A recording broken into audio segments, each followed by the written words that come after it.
నిన్న సుప్రీంకోర్టులో యూజీసీ మీద యూజీసీ 2026 మీద స్టే వచ్చింది అనే దానికంటే నిజంగా చెప్పాలనంటే సుప్రీంకోర్టు ఏం మాట్లాడింది అనేది చాలా కీలకమైన అంశం. ఈ మాట నేను ఎందుకు మాట్లాడాల్సి వస్తుందని అంటే జనరల్గా మనం ఏదైనా కేసు ఫైల్ చేస్తే అది లిస్ట్ కానికి ఒక రోజు 2 రోజుల్లో పడుతుంది. సుప్రీంకోర్టు అట్లా కాదు, ఇమ్మీడియట్గా లిస్ట్ చేపించింది, ఇన్నది స్టే ఇచ్చేసింది. అంటే సుప్రీంకోర్టు కూడా క్లియర్ కట్గా దేశంలో ఏం జరుగుతుందో అనేది చూస్తుంది. నేను అందుకని ప్రతిసారి చెప్తా ఫ్రెండ్స్, ఏందనంటే చట్టం ఎవరికి చుట్టం కాదు, చట్టాలు ఉన్నందుకే ఇగో మనం ఇంత ఇలా స్వతంత్రంగా ఉన్నాం.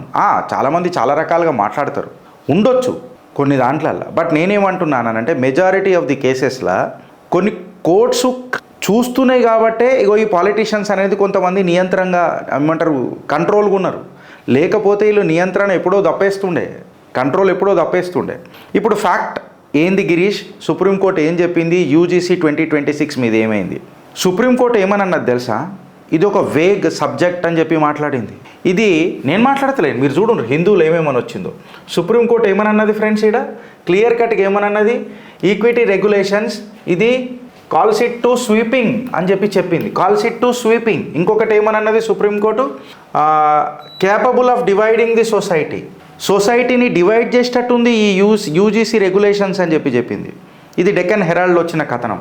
ఇండియన్ ఎక్స్ప్రెస్లో వచ్చిన కథనం అయితే ఒక డేంజరస్ ఇంపాక్ట్స్కి లీడ్ చేస్తుంది ఈ క్యాస్ట్ బేస్డ్ డిస్క్రిమినేషన్ అని చెప్పి సుప్రీంకోర్టు చెప్పింది అని అంటే మీరు అర్థం చేసుకోవాలి.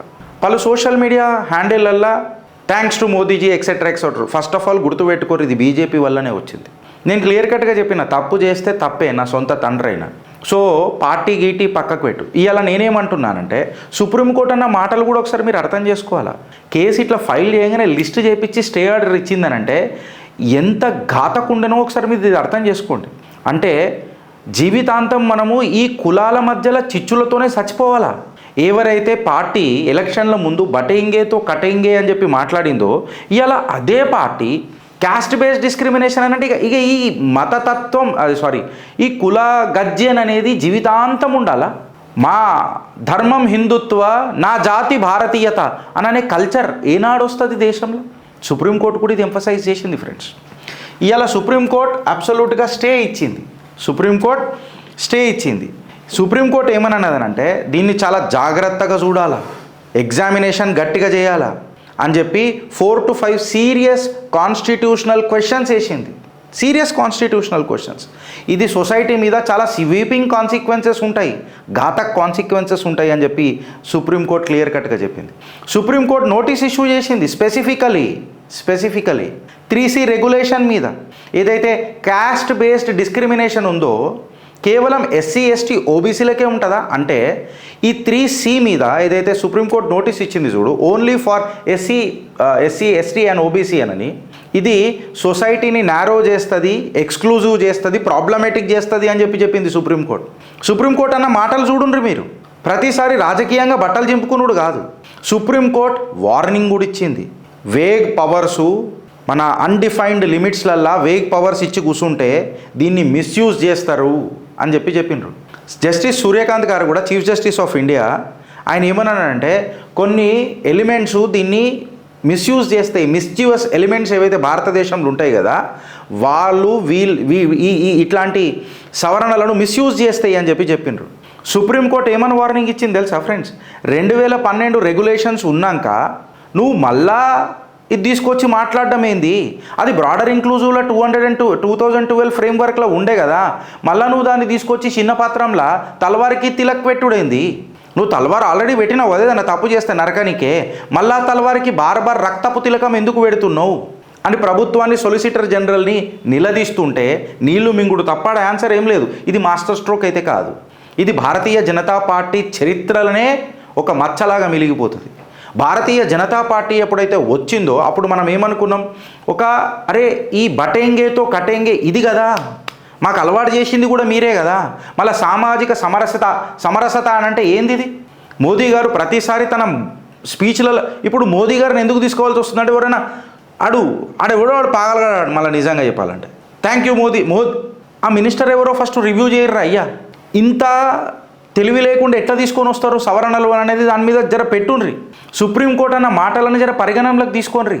మీకు ఏం మాట్లాడాలో ఏం చేయాలో కొంతమందికి తెలియదు. ప్రతి దానికి సపోర్ట్లు కొట్టుడానంటే కుదరదురా, కుదరదు. ఇది దేశం, ఇది వాల్యూస్తో నిలబడ్డ దేశం, ఇది విలువలతో కూడిన దేశం. ఇది ఎవరో ఒక్కళ్ళతో నిలబడలే ఈ దేశం.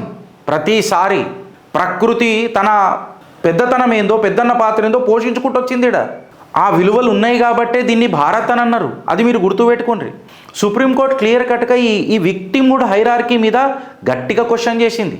గట్టిగా ఏంది ఇది అని అంటే, నువ్వు కేవలం జనరల్ క్యాస్ట్ని పట్టించుకోవా? ఇక కేవలం వీళ్ళకే ప్రాబ్లం ఉంటుందా? ఈ ప్రాబ్లం అనేది ఉండదా? నేచర్ ఏంది, గ్రావిటీ ఏంది, కంటెక్స్ట్ ఏంది, ఇవన్నీ డిస్కస్ చేయాలి కదా అని చెప్పింది. సుప్రీంకోర్టు డైరెక్ట్గా ఈ ప్రీ అజంప్షన్ని రిజెక్ట్ చేసింది. ఇది సోషలీ అన్రియలిస్టిక్ అని అన్నది. Inter caste harassment, regional hostility, ఇవంతా ఏంది? అసలు నువ్వు క్యాస్ట్లెస్ సొసైటీ సైడ్ ఎప్పుడు పోతావు? ఇది రిగ్రెసివ్ పాలిటిక్స్ అని చెప్పి క్లియర్ కట్గా మాట్లాడింది. సుప్రీంకోర్టు 3C క్లాస్ మీద మాట్లాడుకుంటా ఏదైతే గవర్నమెంట్ యొక్క క్లెయిము ఇది అట్లా చేస్తుంది గిట్లా చేస్తుంది అని అంటే, మడత పెట్టుకోరి కుర్చీ మడత పెట్టి అని చెప్పింది. సుప్రీంకోర్టు ఏమన్నదనంటే, ఇదైతే క్లాస్ 3 తీసుకొని వచ్చినావు చూడు, నువ్వు ఆల్రెడీ ఎగ్జిస్టింగ్ 2012లో ఉండే కదా 3E అని అనేది. ఈ 3E అని అనేది 2012 ఉన్నాక నువ్వు 3C అని మళ్ళీ 2026లో తీసుకురావాల్సిన అవసరం ఏమున్నది? అంటే ప్రతిసారి నువ్వు తలవారికి తిలక్ పెడతావని అంటే నరుకుతానని అర్థమా? మళ్ళీ ఈ రిగ్రెషన్ అనేది ప్రొటెక్టివ్ లెజిస్లేషన్ ఎట్లయితుంది అని చెప్పి సుప్రీంకోర్టు వార్నింగ్ ఇస్తుంటే వీళ్ళు ఏమైనా మాట్లాడగలుగుతారా ఫ్రెండ్స్? వైడర్ ప్రొటెక్షన్ 2012 ఉన్నప్పుడు 2026లో నువ్వు మళ్ళీ ఒకసారి తీసుకోవాల్సింది ఎందుకు అని చెప్పి మాట్లాడింది. దరిద్రం ఏంది తెలుసా ఫ్రెండ్స్? సపరేట్ హాస్టల్లో పెడతారట. ఎవరైతే బటయింగేతో కటింగే అని మనకు నేర్పినరో, సామాజిక సమరసత అని చెప్పి మనకు నేర్పినరో, వాళ్ళే సపరేట్ హాస్టల్స్ మాట్లాడుతున్నారట. 2014లో మనం ఎన్నుకున్న ప్రభుత్వాలు దీనికోసమా అననే ఆలోచింపజేసేటట్టు ఈ వైఖరి లేదా? మళ్ళీ ఇది కరెక్టేనా? ఇది యాక్సెప్టెడేనా? 75 సంవత్సరాల తర్వాత మనం ఒక రిగ్రెసివ్ సొసైటీ అయిదామా, ప్రోగ్రెసివ్ సొసైటీ అయిదామా? ఈ క్యాంపస్లో ఎప్పుడైతే హాస్టల్ అది వచ్చింది చూడు, జనరల్ కేటగిరీ అని, SC ST OBC category hostel అని, దరిద్రం ఏంది తెలుసా ఫ్రెండ్స్?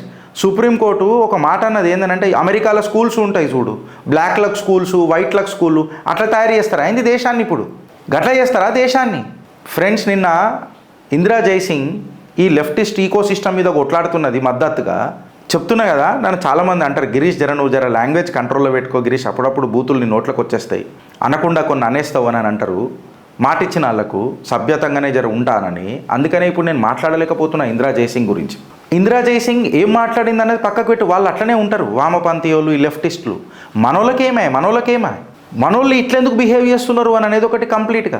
సుప్రీంకోర్టు అన్న మాట, language is completely vague, this vagueness is itself a constitutional defect అని చెప్పి మాట్లాడింది సుప్రీంకోర్టు. ఏం మాట్లాడతాం ఫ్రెండ్స్ అప్పుడు మనం? సుప్రీంకోర్టు క్లియర్ కట్గా వార్నింగ్ ఇచ్చింది, సొసైటీని డివైడ్ చేస్తున్నారు, డేంజరస్ ఇంపాక్ట్స్ ఉంటాయి అని చెప్పింది. దీనికి మళ్ళా థ్యాంక్ యూ అని అనడం ఏంద్రా? నాకు అర్థం కాదు. క్షమాపణ చెప్పాలా ఇలా భారతీయులందరికీ? రెగ్యులేషన్స్ ఎందుకు చేస్తాం మనం అందరం? సోషల్ హార్మోనీ మెయింటైన్ చేయనీకే. సోషల్ హార్మోనీ అని అంటేనే కదా సామాజిక సమరసత అని అంటాం మనం. ఎవరైతే మనకు నేర్పినరు చూడు, వాళ్ళే ఇలా దీని మీద మౌనం ఎందుకున్నారు? ఎవరైనా ఒక్కోళ్ళన్నా ఈ బీజేపీ పార్టీ ఆఫీస్లకి ఎవరైనా మాట్లాడుతున్నారా దీని మీద? తిప్పి కొడుతున్నారు పబ్లిక్ ఉల్టా. వీళ్ళకి ఎప్పుడు తెలివి వచ్చింది తెలుసా? ఇన్ఫ్యాక్ట్ చెప్పాలనంటే, కరెక్ట్గా మాట్లాడాలనంటే, ఎప్పుడైతే పోరలు మొత్తం దిగిరు చూడు రోడ్ల మీదకి నార్త్ ఇండియాలో, అప్పుడు జర ప్రభుత్వం బ్యాక్ ఫుట్లకు పడ్డది. అరే నీ అమ్మ ఇదేమో అవుతున్నది రానని. ఎన్ని రోజులని చెప్పి పోరలను మభ్య పెడతారు? ఓటు బ్యాంక్ రాజకీయాలు ఎన్నిసార్లు నడుస్తాయి? తుష్టీకరణ, సంతుష్టీకరణ వద్దు, అపీస్మెంట్ పాలిటిక్స్ వద్దు అని నేర్పినందుకే కదా. మనమందరం కోస్తే రక్తం కాదురా నాయన, కాషాయం వెళ్తుంది ఈ శరీరంలోకి. ఇప్పటికీ నా ఓటు బీజేపీకే పడుతుంది, అందులో డౌటే లేదు. కాకపోతే తిప్పి కొడతాం, నరేటివ్లని తిప్పి ఖచ్చితంగా కొడతాం. తప్పు ఉంటే మాట్లాడాల్సిందే. ఎవ్వరు కూడా ఇండిస్పెన్సబుల్ అయిపోవద్దు. నేను ఇక అసలు నాకు ఓటమి లేదు అని అంటే కష్టమవుతుంది లైఫ్లో. అట్లా కాదు లైఫ్ అనేది. ప్రతిసారి శ్రీకృష్ణుడే చెప్పిండు మహాభారతంలో, నీ యాత్ర పెద్దగా ఉన్నప్పుడు ఆగి చూసుకోవాలని యాత్ర ఎట్లా పోతుంది అని. ఇప్పుడు ఫస్ట్ టైం నేను మోదీ గారి పేరు తీసుకొని మాట్లాడుతున్నా. ఎందుకు చెప్పాలనా? ప్రతి చిన్నదానికి నాకు తెలియదు ఎవరున్నారో పిఆర్ మోదీ గారికి నాకు తెలియదు. అరే ఏం చేసినా మోదీజీ అంటే తప్పైతప్పుడు కూడా మోదీజీయే కదా. మళ్ళీ ప్రైమ్ మినిస్టర్ వందే భారత్ ఎక్స్ప్రెస్లో గిన్నిసార్లు ఎందుకు ఇనాగరేషన్ చేయాలి? ఏందా పిఆర్ స్టంట్? ఆఖరికి ఒక ఆటో రిక్షాకు కూడా ఒక జెండా పెడితే మోదీజీ జెండా పెట్టిండని అంటారు. మీకు అర్థమవుతుందా అని చెప్తున్నా బీజేపీ ఐటీ సెల్కి. ఎందుకు చెప్పాలనా? అత్యంత ఇష్టపడే నేనే ఇవాళ మాట్లాడుతున్నా. మళ్ళీ నా ఓటు బీజేపీకి తప్ప వేరే పడది. నేను నలుగురిని తీసుకొని వచ్చి బీజేపీకే ఓటేపిస్తా. ఈ ఈ ఈ నెగటివిటీతో నేను రాహుల్ గాంధీకి ఓటేస్తాను మీరు ఎప్పుడు అనుకోకండి. అది జీవితంలో జరగదు, కంఠంలో ప్రాణం ఉన్నంత వరకు. ఈశ్వరుడు ప్రమాణం ఒట్టు దీని చెప్తున్నా. కాకపోతే మీరు చేసేటవన్నీ కూడా మంచిగా లేవని కూడా చెప్పాలి కదా. గోడకు మచ్చబడ్డప్పుడు సున్నం వేసుకోవాలి సారు అని చెప్పి చెప్పాలి కదా. క్లియర్ కట్గా సుప్రీంకోర్టు ఆర్టికల్ 15(4)ని అక్నాలెడ్జ్ చేసి క్లియర్ కట్గా మాట్లాడింది. బ్రాడర్ ఈక్వాలిటీ ప్రొటెక్షన్స్ అని అనేది రిగ్రెషన్ వైపు దారి తీయొద్దు అని చెప్పి క్లియర్ కట్గా మాట్లాడింది. దీని మీద ఏం మాట్లాడతాం మనం? డిస్క్రిమినేషన్ అనేది కేవలం ఎస్సీ ఎస్టీ ఓబీసీలకే కాదు, ఎవరికైనా ఉంటుంది. మనసు అనేది ప్రతి ఒక్కడికి ఉంటుంది. 3Eలు ఉన్నాక 3Cలు కొత్తగా తీసుకొని వచ్చి బ్లైండ్ స్పాట్లు ఎందుకు తీసుకొని వచ్చుడు అనేది పంచాయతీ ఇవ్వాలి. ఇది సెలెక్టివ్ విక్టిమ్హుడ్ అని చెప్పి మాట్లాడుతుంటే మీరు ఏం మాట్లాడతారండి? ఇవాళ యూజీసీ 2026 స్టే అయింది. యూజీసీ 2012 రెగ్యులేషన్స్ కంటిన్యూ అవుతున్నాయి. సుప్రీంకోర్టు కూడా జబర్దస్త్ వాయిదా ఇచ్చింది. మార్చి 19, 2026కి వాయిదా చేసింది. ఒక కమిటీని పెట్టి దీన్ని జర చక్కగా చూడుండ్రి, ఆ కమిటీలలో జర మనుషులను పెట్టుర్రి అని చెప్పి చెప్పింది. దీని మీద చర్చ రెండో రకం కూడా ఉన్నది చిట్టా. ఇప్పుడు నేను చెప్పుకుంటా పోతే పెద్దగా అవుతుంది కాబట్టి నేనేమంటా అంటే, మనకు నేర్పిందే మనకు జాతీయవాదం కదా. జాతీయవాదంలో ఏమొస్తుంది ఫ్రెండ్స్? నేను ఫస్ట్ హిందువుని, కట్టర్ ఫస్ట్ నేను హిందువుని, తర్వాత ఏదైనా రా బై, తర్వాత ఏదేమైనా. పర్సనల్గా కూడా చెప్తున్నా కదా, నేను బీసీనే, బట్ నేను దీనికి సపోర్ట్ చెయ్య. యూజీసీకి ప్రభుత్వం తీసుకొచ్చిన దానికి నేను సపోర్ట్ చెయ్య. ఎవరికైనా మనసు ఉంటుంది, ఆడు మనిషి లెక్క చూడాలా. అదే కదా నాకు నేర్పిరు నా గురువులు కూడా. ఇదే కదా సిద్ధాంతం, ఇదే కదా ఐడియాలజీ. ఆ ఐడియాలజీలో క్లియర్ కట్గా చెప్పుకున్నాం కదా, పార్టీయా ఆయంగి పార్టీయా జాయింగి పర్ ఏ దేశ్ రైనా చాయే. మళ్ళీ దేశ్ రైనా చాయే అంటే దేశం అంటే మట్టి కాదురా, దేశం అంటే మనుషులు. మళ్ళీ మనుషులలో డిస్క్రిమినేషన్ ఒక్కోడుకు ఉంటుంది అని అంటే అది దేశం విడగొట్టదారా? ఏడికేనవుతుంది అని చెప్పి చెప్తున్నా నేను. ఈ పాయింట్ ఆఫ్ ముద్ద ఎందుకు వస్తుంది అని అంటే, నేర్పింది ఇదే కాన్సెప్ట్ కదా మనకు. నా ధర్మం హిందుత్వ, నా జాతి భారతీయత అని. మళ్ళీ మనము లాజిక్ మిస్ అవుతున్నాం. భారత్ మాతాకి జై ఫ్రెండ్స్.